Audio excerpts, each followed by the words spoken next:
This is CGTN, China Global Television Network.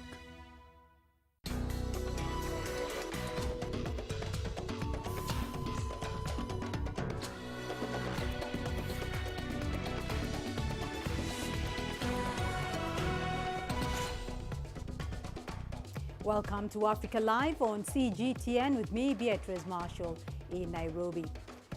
The 8th Ministerial Conference of the Forum on China-Africa Cooperation has kicked off in Dakar, Senegal.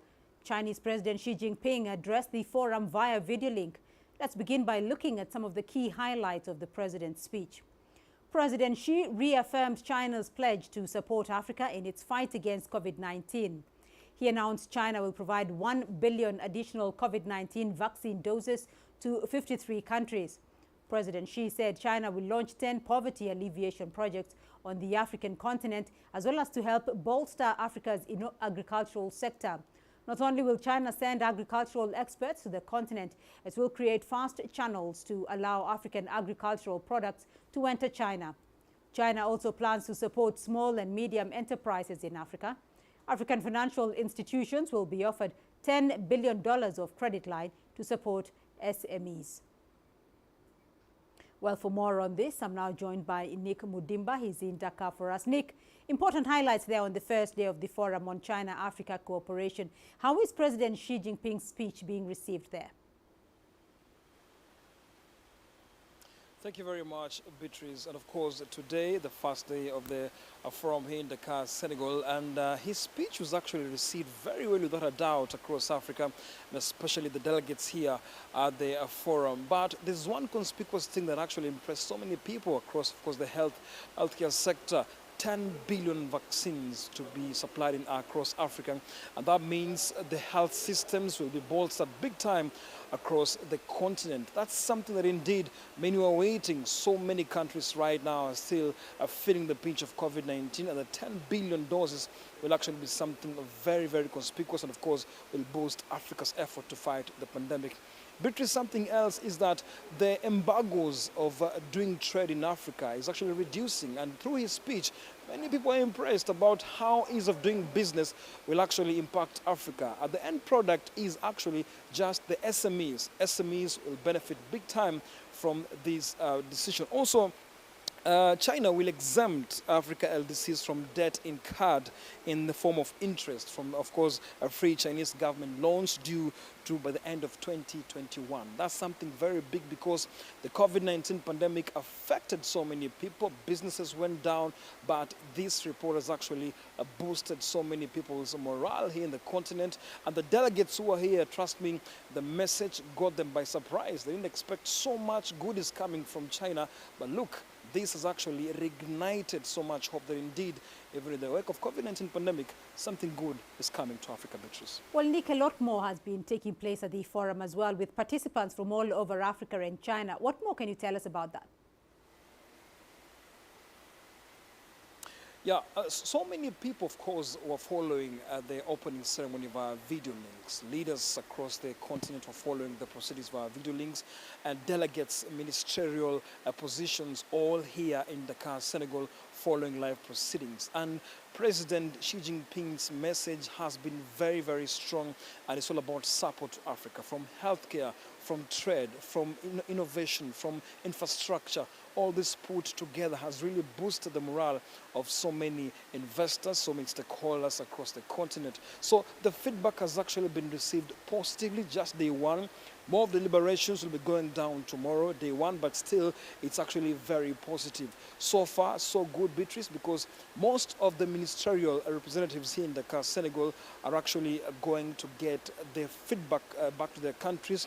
And this is something that even in the COVID-19 pandemic, as you're aware, trade between China and African countries has actually remained very constant, has actually been boosted and actually increased, something that many didn't really expect. So the message as a whole has been taken positively, and looking forward to the second day tomorrow, where of course the summit will be coming to an end with strong deliberations, all for the good of Africa. Nick Mudimba joining us there from the forum in Dakar. Thank you. Well, let's discuss this further with Dr. David Monyai, the director of the Center for Africa-China Studies at the University of Johannesburg and an international relations and foreign policy expert. Dr. Monyai, now in his keynote speech at the meeting, Chinese President Xi Jinping announced support in the provision of vaccines for Africa, supporting agriculture, trade and poverty alleviation, among others. What is your take on his speech? I think all these are critical areas that Africa really need assistance. Agriculture is the key, and perhaps this initiative might as well kickstart the long-delayed Africa's agricultural revolution. And we're living in a COVID environment, and Africa is the worst affected continent. And there are kind of assistance of having 1 billion assistance of vaccines from China. It will boost the numbers, what is needed at the moment, 600 million donation and 400 jointly produced. But President Xi touched on yet another important aspect, which President Ramaphosa in South Africa and the entire African continent has been arguing for, is for the developed countries to release the IP in terms of manufacturing of vaccines to speed the vaccines spread across the world so that we can deal with this pandemic collectively as the world. As it stands, there are a lot of division in the world with Western countries are not cooperating in that area. And therefore, I think this initiative will go a long way.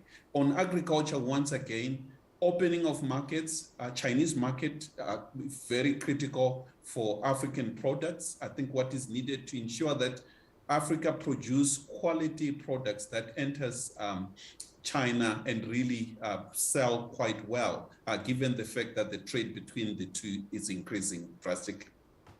Well, China and Africa relations have come a long way, and there's evidence of the growth in infrastructure development, medical cooperation, and other areas. Where do you see opportunities for growth in this relationship?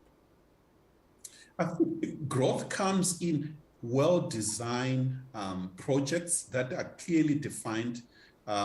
President Xi went on giving specifics, practical, achievable, bankable projects, and that's the good start in which one would have low-hanging fruits in this area. I think what is needed is to ensure that China's Belt and Road Initiative, as well as the African plan to also deal with issues of free trade, as well as infrastructure development on the continent, will work together in terms of boosting agricultural activities, business activities, and with increased investments from China, I think that will go a long way in terms of dealing with poverty on the African continent. Dr. David Monyai joining us from Johannesburg, thank you.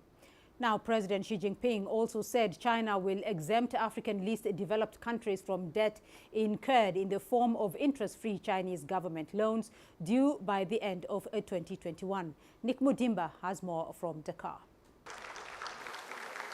The 8th Ministerial Conference of the Forum on China-Africa Cooperation, FOCAC, officially opened in Dakar, Senegal. In attendance during the opening ceremony was Chinese Foreign Minister Wang Yi, Senegalese President Macky Sall, and several ministers from across the continent. Many heads of states also followed the proceedings via video link. The delegates from different countries are hopeful that the forum will help Africa rise higher. Nous sommes là pour le forum Chino-Afrique. We are here for the China-Africa Cooperation, and it's an opportunity for us to enhance our cooperation. We value the 2018 declaration made in Beijing, and we are waiting to hear from President Xi Jinping. Aussi, c'est une occasion de proposer d'autres projets. Africa stands to benefit infrastructure development. And you know, infrastructure brings a lot. We talk about road, we talk about school, we talk about agriculture. And those are developments that bring that improve the livelihood of the people. So I think Africa stands to benefit, and our people will benefit.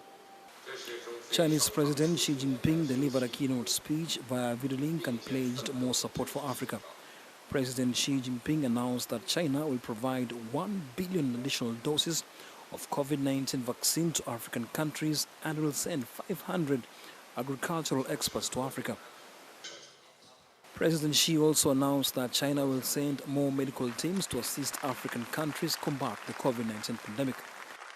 Some of the issues to be tackled at the forum and in which Africa will be supported by China include bolstering health systems, strengthening digital projects, addressing the issues of climate change, upgrading schools and aiding workshops and training programs. More Chinese companies will also invest in Africa. Others who delivered their speeches via video link are the President of the Democratic Republic of Congo, Felix Tshisekedi, South African President Cyril Ramaphosa, UN Secretary General Antonio Guterres, and others.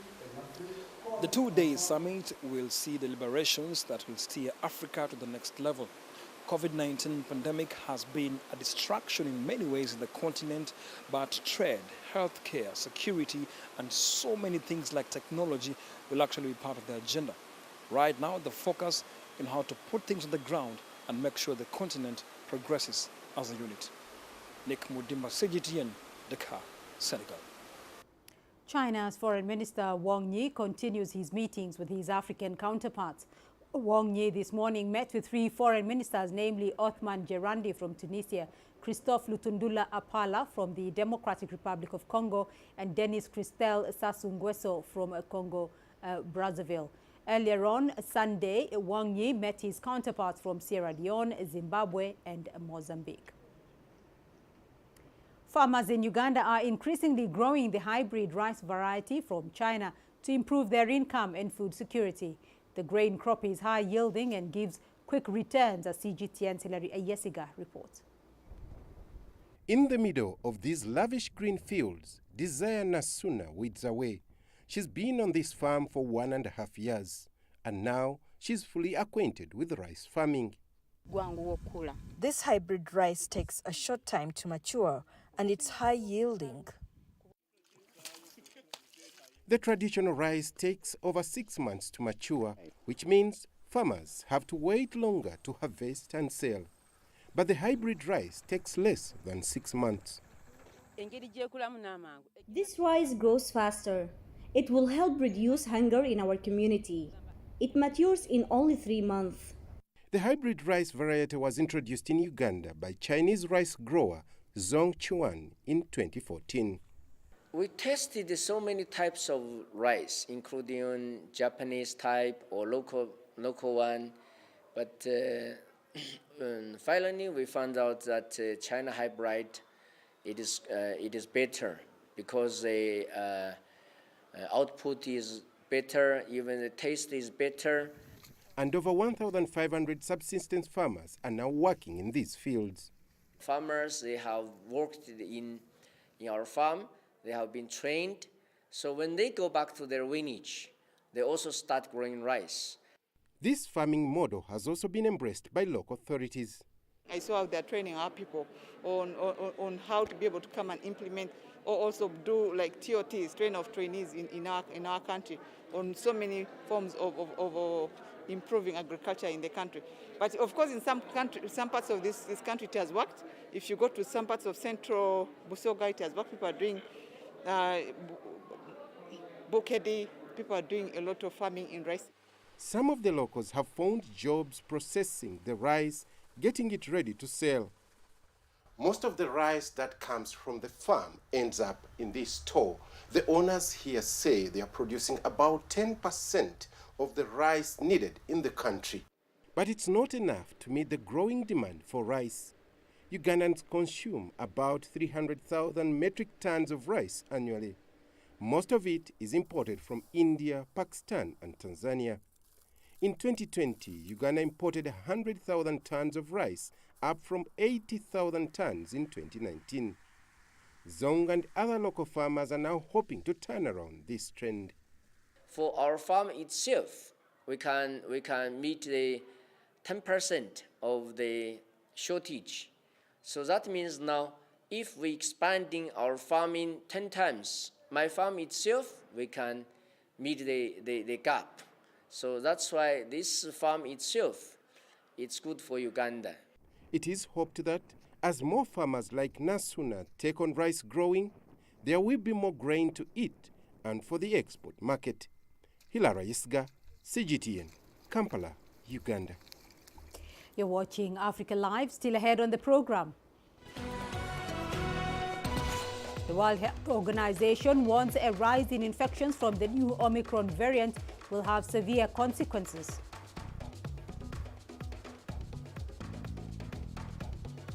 "22 people are killed by rebels in an attack on a displacement camp in the DRC.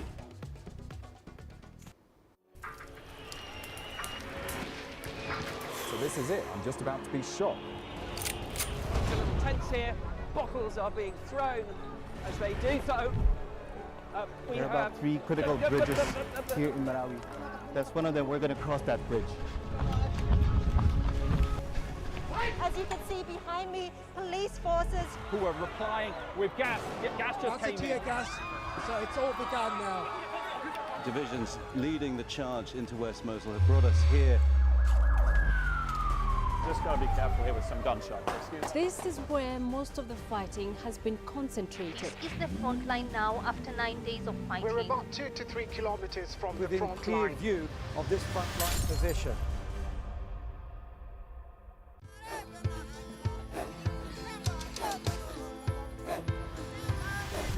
Africa is a continent of diversity, with varied climates and enchanting geography, and a people so distinct, but with a shared enduring spirit. We are at the heart of the continent to bring you the untold stories. Let's have a look. We celebrate Africa as it shapes its own destiny. Tunis, Cairo, Juba, Johannesburg, Ethiopia, Tanzania. Africa Live. Find your voice.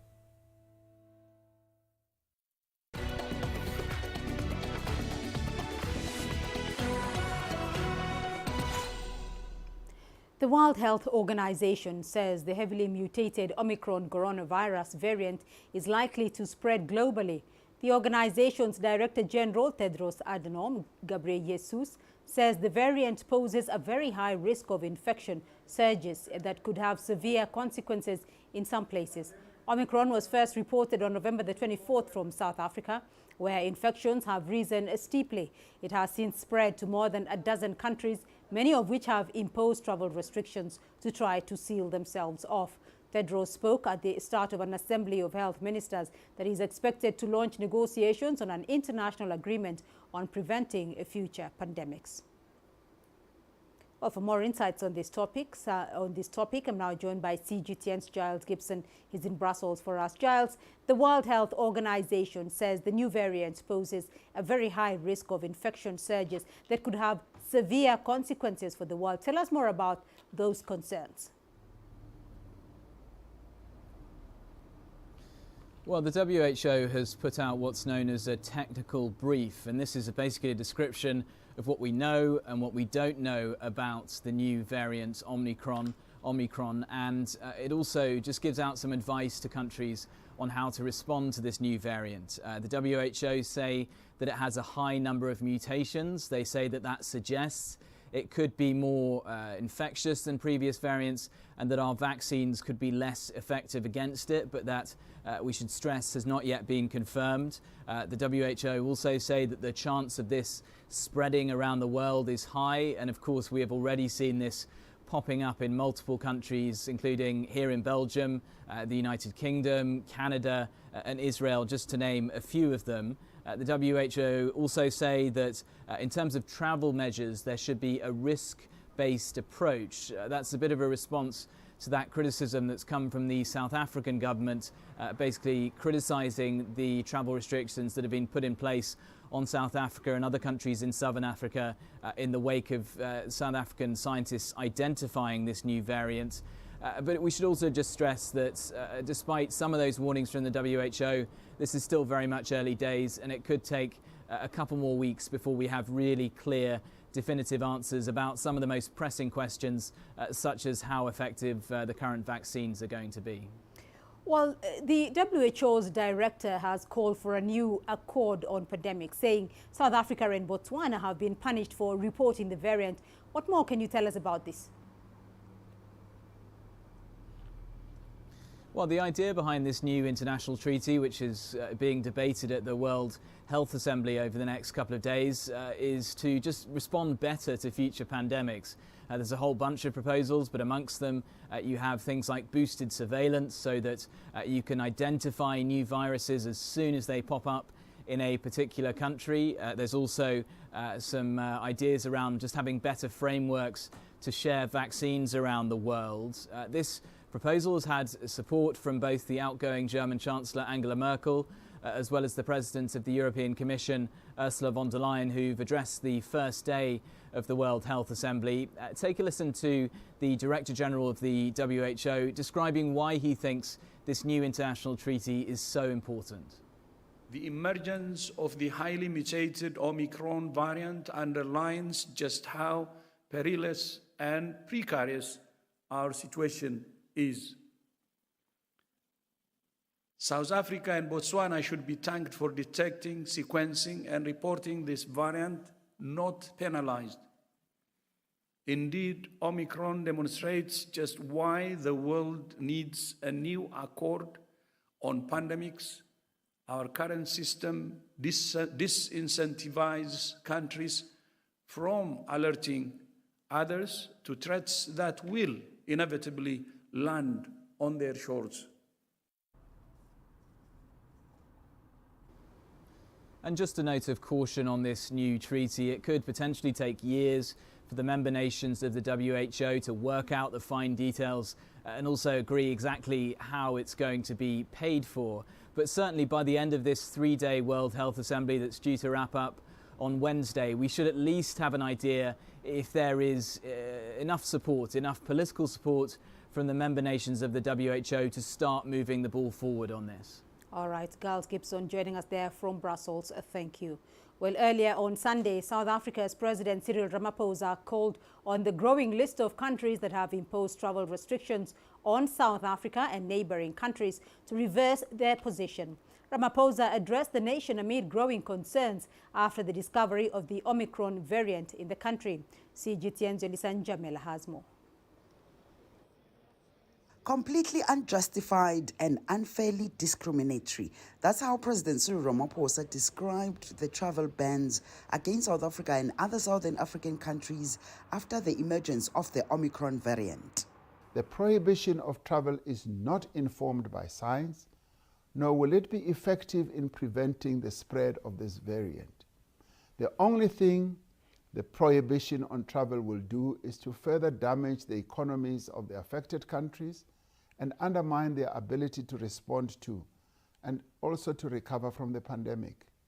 South Africa will remain on lockdown level 1 despite rising COVID-19 infections and concerns over the Omicron variant.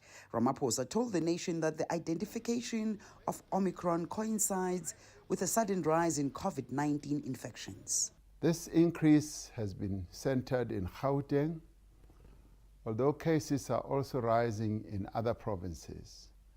We have seen an average of 1,600 new cases in the last 7 days, compared to just 500 new daily cases in the previous week, and 275 new daily cases the week before that. The president cautioned that if cases continue to climb, South Africa could expect to enter a fourth wave of infections within the next few weeks, if not sooner. He made an impassioned plea to all South Africans to vaccinate. Vaccination is by far the most important way to protect yourself and those around you against the Omicron variant, to reduce the impact of the fourth wave, and to help restore the social freedoms we all yearn for. Vaccination is also vital to the return of our economy to full operation, to the resumption of travel, and to the recovery of vulnerable sectors like tourism and hospitality. Vaccines do work, and vaccines are saving lives. President Ramaphosa also announced that the government has set up a task team that will undertake broad consultations on making vaccination compulsory for specific activities and locations. We do realize that the introduction of such a measure is a difficult and complex issue. But if we do not address this seriously and as a matter of urgency, we will continue to be vulnerable as a people to new variants and will continue to suffer new waves of infection. A steadily growing number of companies and universities have introduced compulsory vaccination policies as vaccination hesitancy continues here. Myths, misinformation, and fear are some of the issues that health experts have pointed out as reasons for vaccine hesitancy. Over 25 million vaccine doses have thus far been administered in South Africa. Yudison Jamela for CGTN in Johannesburg, South Africa. Elsewhere, Botswana's Minister of Health, Dr. Edwin Dikoli, says he is concerned about attempts to stigmatize his country following the identification of a new coronavirus variant of concern. Dikoli's remarks come as countries around the world have imposed travel restrictions on a number of southern African countries, including Botswana, to limit the spread of the Omicron variant, just days after it was identified by researchers in South Africa. The World Health Organization has commended South Africa and Botswana for quickly informing the world about the new variant. We were concerned that there seemed to have been attempts to stigmatize the variant and the country where it was detected. Detection in this case was treated as origination, which again should not be an issue, even if the variant will have originated in Botswana. The issue should be the presence of the disease, which should then call for all to do whatever is possible to avoid its transmission. Zimbabweans living in South Africa might find themselves stranded after the South African government decided to do away with Zimbabwean exemption permits. South Africa announced that it would not renew temporary permits of around 250,000 Zimbabweans working in the country when their visas expire next month. CGTN's Elisa Njamel has more. Some 250,000 Zimbabweans fleeing political and economic crisis back at home were first granted 4-year work visas in 2009. The visas have for years been repeatedly extended, but the government announced there would be no further extension. In 2014, the dispensation was extended by 3 years and referred as the Zimbabwean Special Permit. The current Zimbabwean exemption permit was initiated in 2017 and comes to an end on the 31st December 2021. Minister Gungubele says the government has decided to give a 12-month grace period at the expiry of the current special permits. During this period, holders of this permit should apply for other permits appropriate to their particular status or situation. At the expiry of this 12-month period, those who are not successful will have to depart the Republic or be deported. About 180,000 Zimbabweans are holders of these permits. This announcement has left many of them facing an uncertain future. Monica Chikoto has been living and working in South Africa since 2009. It's uncertainty because we have, for example, bank accounts. In the previous years, soon after there's an announcement, you get about, with different banks, some it's 2 weeks, some it's a month, they freeze your accounts. So there is that uncertainty of what's going to happen in terms of that, because I'm an entrepreneur. I do my own communications and also an online clothing shop is what I run. So most of these funds get transferred through the bank. So if I'm not able to access them, it's also a challenge on my bank, on myself, to be able to pay the suppliers and to be able to, if need be, to refund the clients. Chikoto says this might be the end of livelihood for many. And for some, it's going to be the end of business because your business has been based here for a decade, or your life has been based here. Your suppliers, your customers are all based in South Africa. So for you probably to operate from Zimbabwe and supply the SA market will be a challenge. Some organizations that represent Zimbabweans here have expressed concern, particularly about the grace period. We are also concerned whether part of this grace period, companies do not fear that they might be penalized for employing undocumented Zimbabweans to an extent that they might begin to review their contracts. So at this stage, this is what is of great concern to us. Mabena says it's evident that not everyone who is currently a ZEP holder will qualify to move to other permits. What we be doing now is to compile a database in terms of grouping the holders of these special permits to saying these are the categories of the people that hold these permits, and in our view they will not move to other permits. And the second thing which we will be asking on government to consider is to waiver some of the requirements as outlined in the Immigration Act to allow people to move to these other permits. The special permits were introduced to legalize the many Zimbabweans who were already inside the country because of the political and socio-economic situation in Zimbabwe. The cabinet decision could see scores of Zimbabweans living and working here in South Africa having no option but to return home should they not be able to secure the work permits and other relevant documents. Yolisa Njamela for CGTN in Johannesburg, South Africa. Authorities in the Democratic Republic of Congo say 22 people have been killed by rebels in an internally displaced people's camp in the northeastern province of Ituri. The killings happened on Sunday in the gold-rich region that has seen an increase in attacks against civilians since May this year. CGTN's Chris Ochamringa has more from Kinshasa. The Congolese army says militiamen launched a deadly attack on a camp for displaced people in Jugu territory. 22 people were killed. Gunmen attacked the same camp last week and killed 29 people. No group has claimed responsibility for the latest attack, but the DRC government has accused fighters of the Cooperative of the Development of Congo militia, CODECO, of carrying out the attack. The militia is composed of fighters from the Lendu ethnic group that has had a long history of rivalry with a community of herders called the Hema. The two communities have been fighting over land and the control of mineral resources for decades. In May this year, the government replaced all civilian authorities with military and police officers in a bid to end the violence, but the killings have continued. The Congolese government says its troops are pursuing the rebels in Ituri province. Chris Ochamringa, CGTN, Kinshasa, Democratic Republic of Congo. Ethiopia's state-run broadcaster says government forces have regained control of a town from rebel Tigray forces.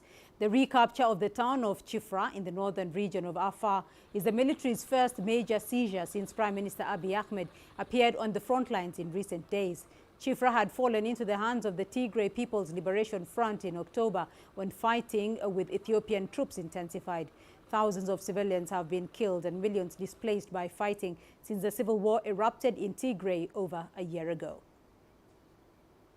Well, let's now go to Rama Nyang for the latest business news. Rama. Thank you very much, Beatrice. Here's what's coming up in business news. Uganda's coffee exports have hit a record number, $657 million in the year to October, despite the COVID-19 pandemic.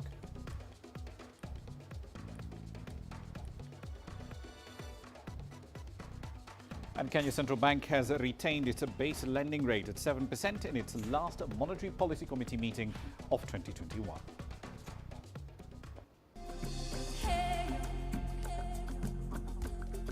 Accra is my kind of city. That's because when I'm here, I feel like I'm back home in Lagos or Abidjan, which are two of the major cities I grew up in. Business in Africa is high risk. After about a decade covering business news on the continent, I've learned it's all about the high risk, but also the high returns and the high energy. You simply have to adjust in order to keep pace.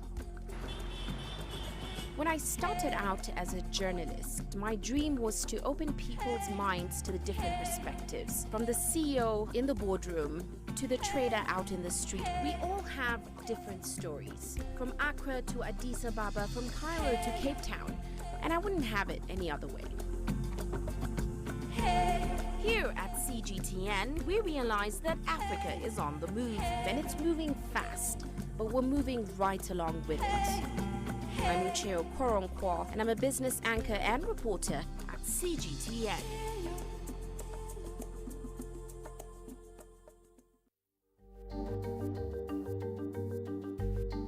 Africa Live. Find your voice.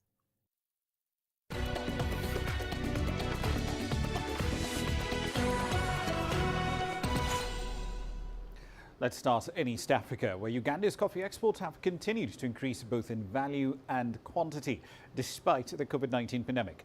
Data from the Uganda Coffee Development Authority shows that the country exported some 6.55 million bags of coffee, worth over $650 million in the first 9 months of the year. Well, the first 10 months, actually, because it's all the way to October 2021. And that's compared to 5.41 million bags in the same period last year, earning about $514 million. Uganda is forecasting that it will export some 500,000 bags of coffee next month as the main harvest season kicks off in the central and the eastern parts of the country.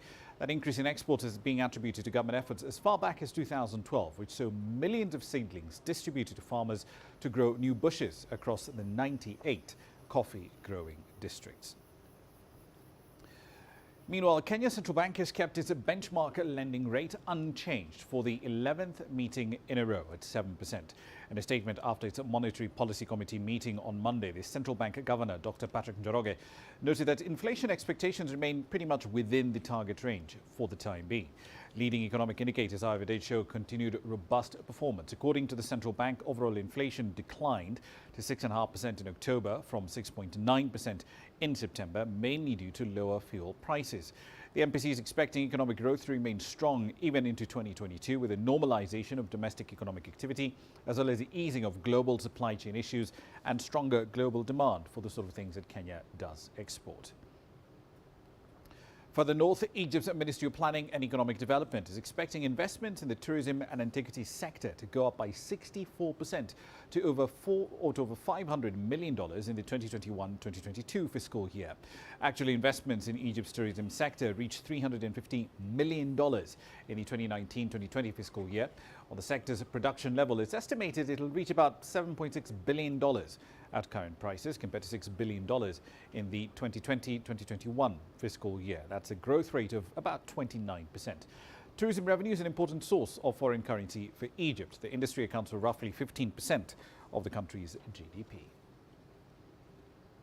On to West Africa now. Nigeria's digital currency, the e-Naira, is steadily gaining traction in the country and beyond since its launch in October.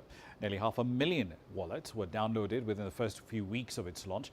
As Kelechi Mekalam now reports, digital currency analysts are saying that the e-Naira has a potential of creating more growth opportunities for Africa's largest economy. One of the objectives of the Nigerian Central Bank is to promote financial inclusion and ease transactions. The launch of the digital e-Naira provides alternative options for a largely youthful population. Since its release, the e-Naira wallet downloads have hit over 500,000, and a total 78,000 merchants from 160 countries have joined the ecosystem.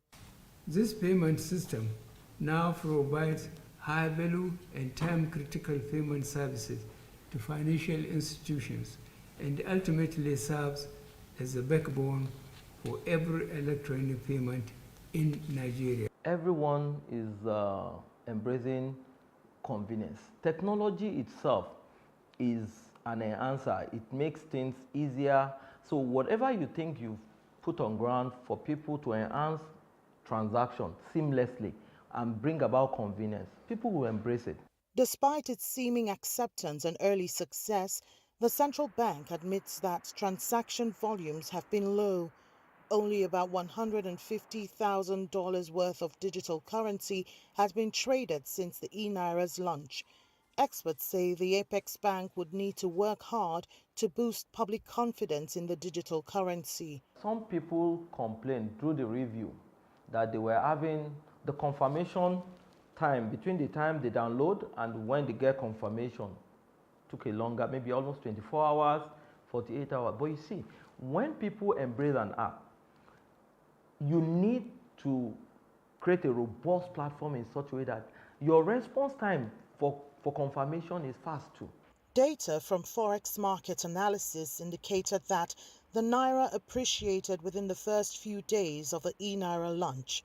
sliding from 570 to 530 naira to $1 in the parallel market. Experts say that with the right policies, global organizations can embrace the e-naira, and that consistency in usage will lead to an economic boom for Nigeria. Kelechi Emekalam, CGTN Abuja, Nigeria. South Africa's clothing, textile, footwear and leather manufacturing subsector generated income of about $4 billion in 2016, with the sector accounting for roughly $1.4 billion. Now, a large portion of the goods made in those markets was imported from foreign countries. Here's Angela Coppola for that story. While COVID has played a role in disrupting global supply chains, South Africa's textile industry has been under pressure for decades. Facing challenges like illegal imports, consumer demand patterns have also played a role. In the month of July and August, we saw quite a massive decline in terms of production in the sector, even though we've seen a little bit of marginal positive movement from the production side in the month of September. So otherwise, from the sectoral point of view, I think we still got some challenges that we have to deal with.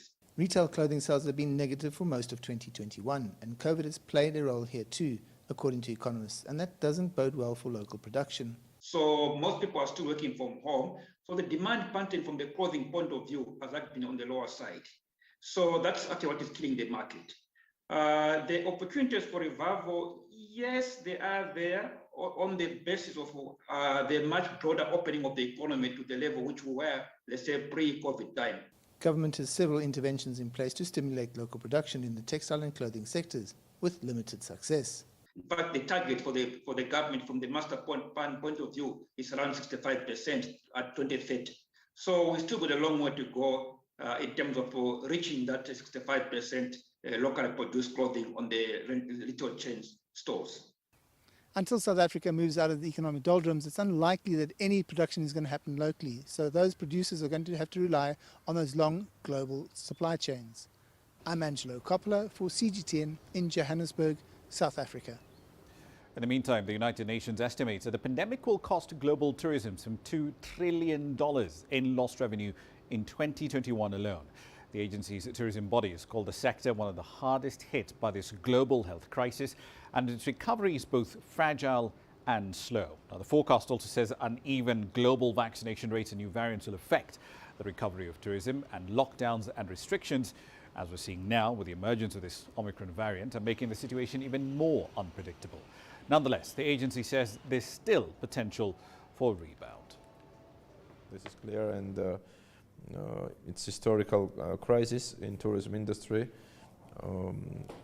But again, tourism has a power to recover quite fast, and we saw that in 2021, the current year, it was absolutely different from 2020. Our recommendation is always to have unified and harmonized protocols everywhere. I'll leave you there for the time being, but I'll be back at the top of the hour. We'll be heading over to Senegal for this year's edition of the Forum on China-Africa Cooperation, better known, of course, as FOCAC. China's investment stock in the continent exceeded $43 billion by the end of last year. It was virtually tripled just a few decades ago. So where exactly do trade and economic ties go from here? We'll explore that and plenty more at the top of the hour. Beatrice will be back with more news in 60 seconds. The greatest journeys, the greatest sights, the greatest adventures. Here in Qanater, this weir allows the locals to walk on water. We're far more than just TV news. We're your passport to the wonders of Africa. To bring you stories of struggle, survival and hope.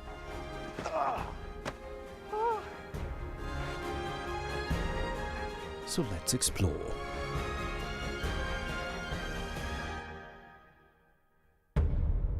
CGTN. See the difference.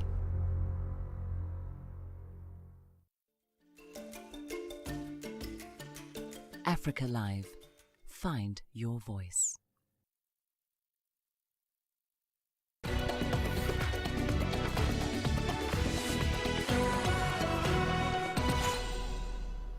Cairo's biggest cinema event began this week. The 43rd Cairo International Film Festival is helping revive the Egyptian capital's cultural activities as the country cautiously resumes normal life under the COVID-19 pandemic.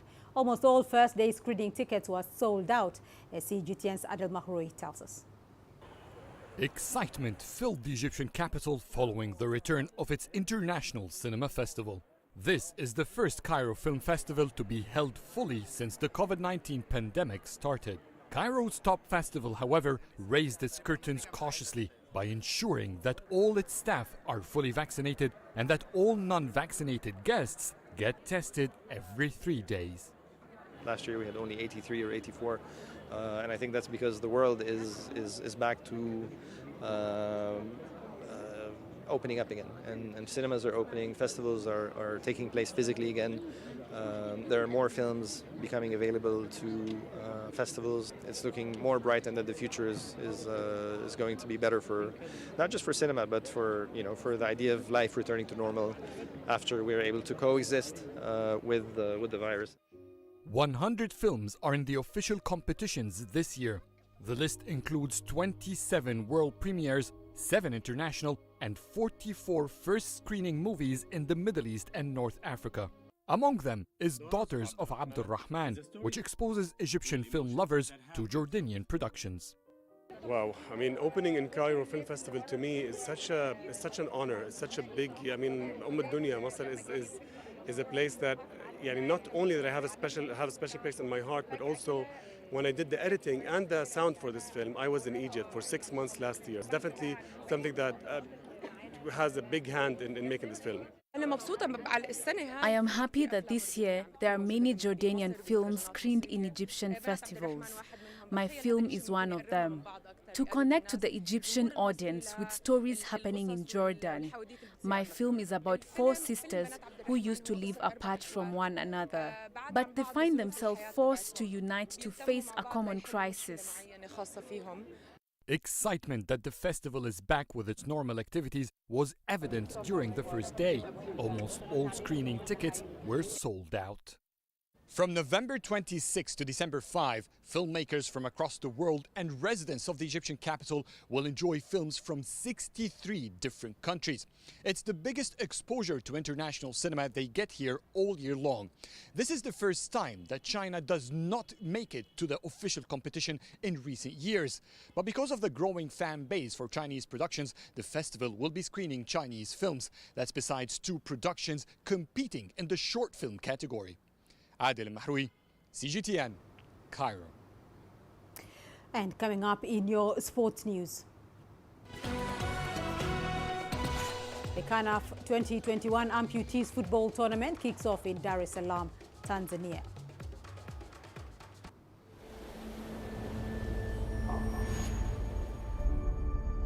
How would you create your legend? On the fields, on the tracks, in the arenas of Africa.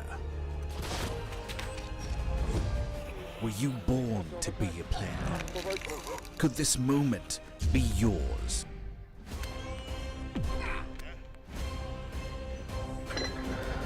Sports Scene. Find your game.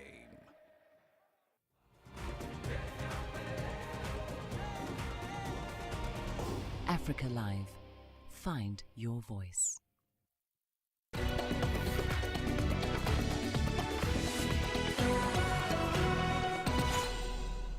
The African Cup of Nations for amputee footballers, known as CANAF 2021, has kicked off with host Tanzania defeating Morocco in the first match of the competition.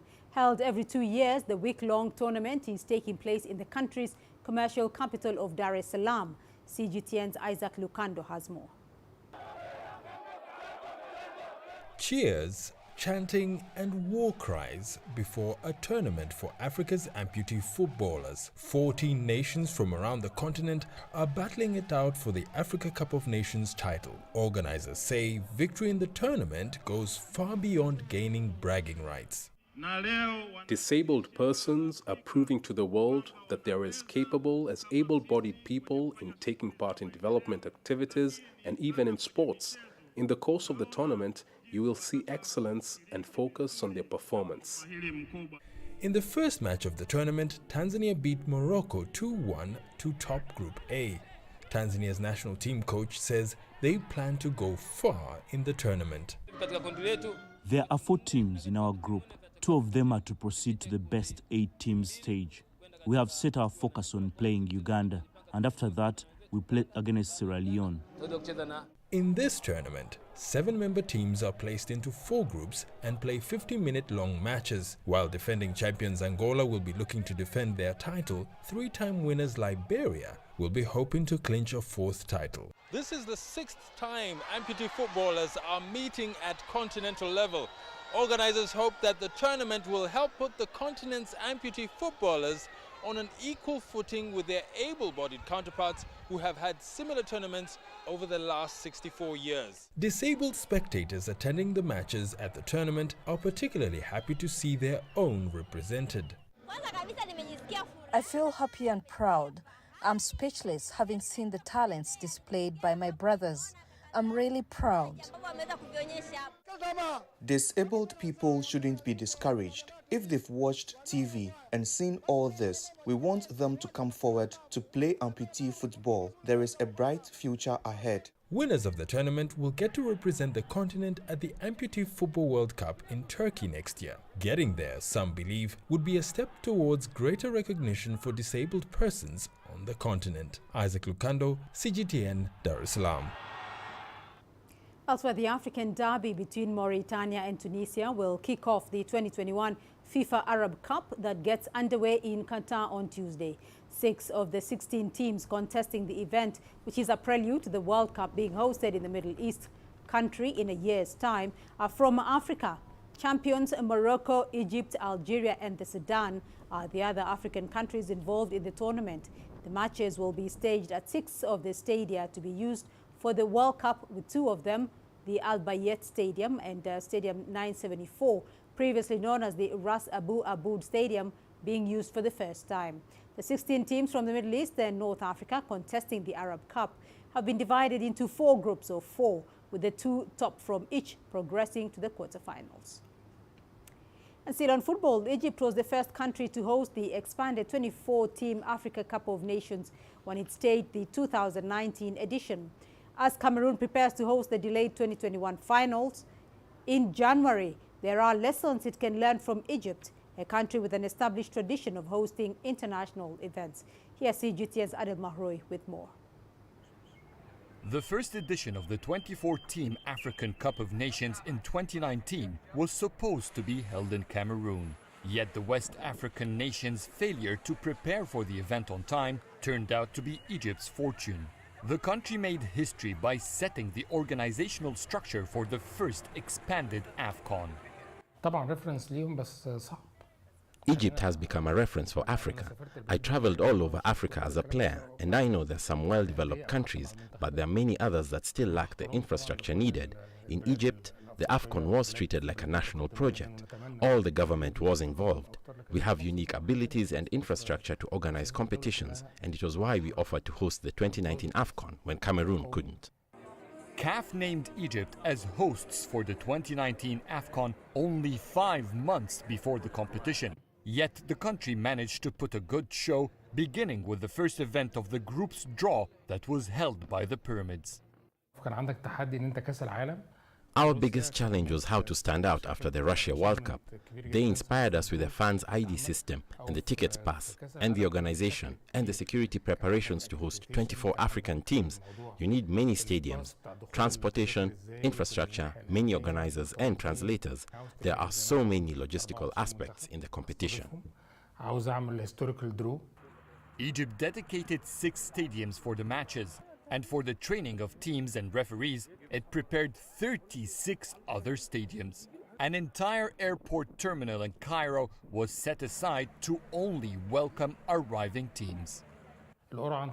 Since the draw for the event, we've made hotel check-in counters inside that airport terminal.